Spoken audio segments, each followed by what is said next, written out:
Okay, so now when we look at her face and these forms, so with this highlight, again, I'm not looking at filling in everything. I'm looking at filling in the brightest areas that are going to hint at those figures. So what I want to be careful of is not putting it in too many places. Again, I usually start with the brow ridge and the nose because I think that those are easy places to identify and easy highlights to find. So you can kind of see it goes down along the side of her nose a little bit. It hits just under the brow ridge or just at the top of the brow ridge. And then here's where you can have a little bit of fun. You don't have to do too much. You'll see it kind of hits the edge of that eye. So I'm going to put just a little mark there while I finish everything else.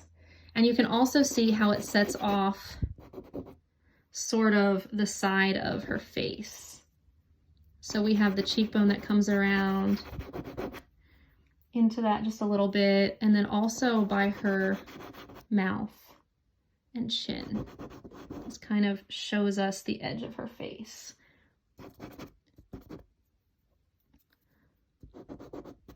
There's the bottom of her nose.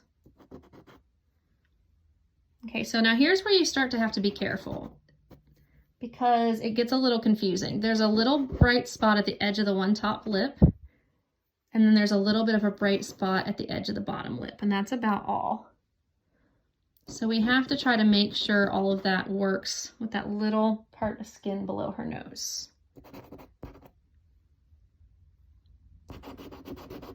Some brighter area that kind of connects to that.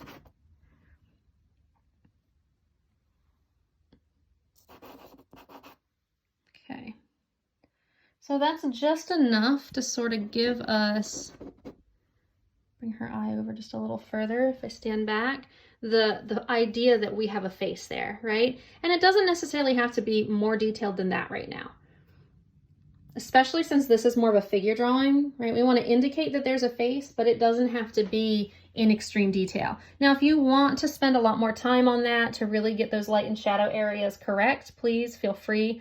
I usually do come back in with my darker charcoal and touch up anywhere. So like right here is the edge of her mouth and it sort of fades out. Sometimes you can do something like that. You can fix this top lip just a little bit, you know, where it disappears. So you can sort of touch up just little tiny bits to help. You also don't want to ignore the hair or the ear, right? Those become really important parts as well. So the ear, mainly we want to hit those highlights where it curves around.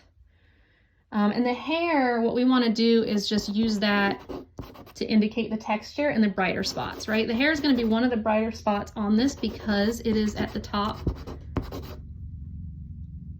but it also has some texture. So we don't want to just color it even. And we have a little bit on this side that gets hit with the light because it sticks up. Okay, so that's a pretty quick rendition of this overall. One thing you can do to clean up your background a little bit, and this is completely up to you and not at all necessary, but you can actually bring in a little bit of shading right up to that edge, especially on the light side, and sort of drop in